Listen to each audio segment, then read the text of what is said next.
On va vous donner des nouvelles de Dominique Strauss-Kahn. Alors, c'est un ancien ministre de l'économie, ancien patron du FMI, un très beau CV. Sauf que là, les nouvelles qu'on a à vous donner, elles sont pas forcément très réjouissantes.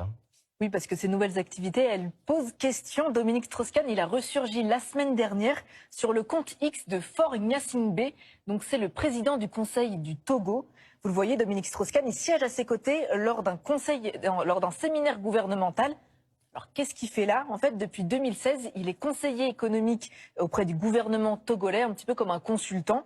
Et concrètement, il aide le Togo à définir ses grandes orientations économiques, à moderniser ses finances publiques et puis à améliorer son image auprès des institutions internationales. Voilà, jusque-là, pas de problème, sauf que ce président togolais, c'est pas vraiment un grand démocrate. Non, pas vraiment, même si, a priori, les apparences, elles sont plutôt respectables. Il est médiateur dans plusieurs conflits régionaux. Il a co-présidé une conférence internationale sur la paix et la prospérité dans la région des Grands Lacs. Donc, à première vue, il présente pas si mal.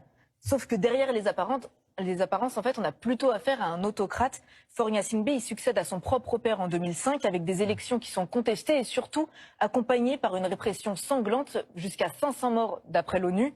Et c'est pas tout, au bout de 20 ans de règne en 2024, il change la constitution et il s'arroge tous les pouvoirs en tant que président du Conseil, sans aucune limitation de mandat pour pouvoir rester indéfiniment au pouvoir. Donc ça interroge quand même un peu de voir un ancien ministre français conseiller ce genre de dirigeant. Oui, surtout que c'est pas la première fois et c'est pas uniquement au Togo. Non, c'est pas uniquement au Togo, il conseille plusieurs autres dirigeants africains. Par exemple, Denis Sassou Nguesso, le président de la République du Congo, pour l'aider à restructurer la dette du pays. Là aussi, c'est un régime autoritaire avec des élections qui sont contestées. Pour vous donner une idée, Denis Sassou Nguesso, il cumule près de 40 ans au pouvoir. Autre exemple, DSK, il a aussi été conseiller économique du gouvernement Chaïd en Tunisie, entre autres. Et globalement, toute cette activité, elle est plutôt rentable pour Dominique Strauss-Kahn. En 5 ans, entre 2013 et 2018, son cabinet de conseil Parnasse International avait engrangé, d'après l'Obs, 20 millions d'euros. C'est rémunérateur, après, d'un point de vue éthique, ça pose question. Rassurez-nous, vous n'êtes pas conseiller d'un dictateur africain, non, on est bien? Non, non. Bon, tout va bien. Allez, on va... Ici, c'est Faure même qui pose la photo. C'est ça qui est intéressant. C'est lui-même qui pose la photo. Je ne sais pas si le personnage de Faure Gnassingbé, c'est quelqu'un de complexé par rapport aux Blancs, mais c'est lui qui pose la photo. Normalement, il devait dire, mais attends, je pouvais poster toutes les photos, mais pas une photo sur laquelle figure Dominique Strauss-Kahn. Mais il pose la photo avec Dominique Strauss-Kahn directement à sa droite, dans un conseil de ministres, séminaire gouvernemental. C'est vrai que ce n'est pas la première fois, mais c'est lui qui pose la photo.